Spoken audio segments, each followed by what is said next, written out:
I think for the first time in my life, I'm speechless.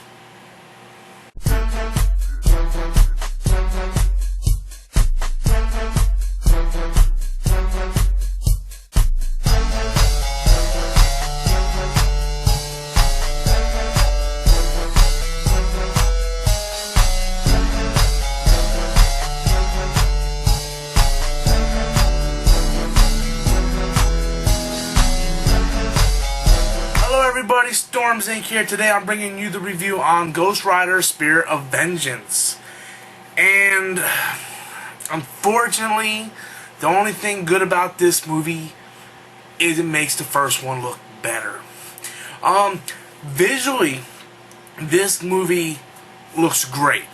I love the special effects that they did with the Ghost Rider. I love the special effects they did with the bike and everything else that changes. I love the different camera angles that they do, because the directors are more like stuntmen with the camera. And I enjoy all the special effects. I have nothing bad to say about the special effects in this film. However, everything else is bad. The story is bad. There was a scene in the film where the kid, Danny, was like, what happens if you pee when you're the Ghost Rider? It's like a flamethrower. And they actually show the Ghost Rider peeing like a flamethrower. And at that point, it was time for me to shut it off. I did not see this in theaters because I was afraid that the movie wasn't going to be good. I did see the original Ghost Rider in theaters. I liked the film for what it was. I really wish they had special effects from this film into that film, because I think that film would have worked out much better. But I much preferred the way the original one was. This one was a complete reboot. It was a sequel reboot, and they tried to make it like we're stupid, like the first one never took place, even though we already. It was sort of like the Incredible Hulk versus Eric Bana's Incredible Hulk, or the Hulk, the Ang Lee film. It was like that. They tried to act like it never really happened. The thing is, Nicolas Cage does return as Ghost Rider. Really, the only other good thing about the film. It was just, I just didn't like the film from the very get-go. I didn't like the film. I didn't like the little animations they do to narrate everything. Like, my dad was sick, I made the deal, and it was like almost like a motion comic. I didn't like that. I didn't like the acting. Nicolas Cage was really it.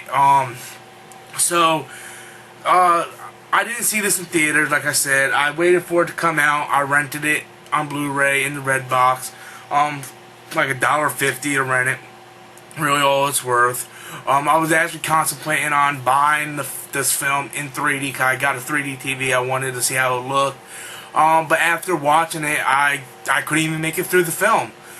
It was that bad. I mean, people bash Dragon Ball Evolution, but Dragon Ball Evolution wasn't this bad.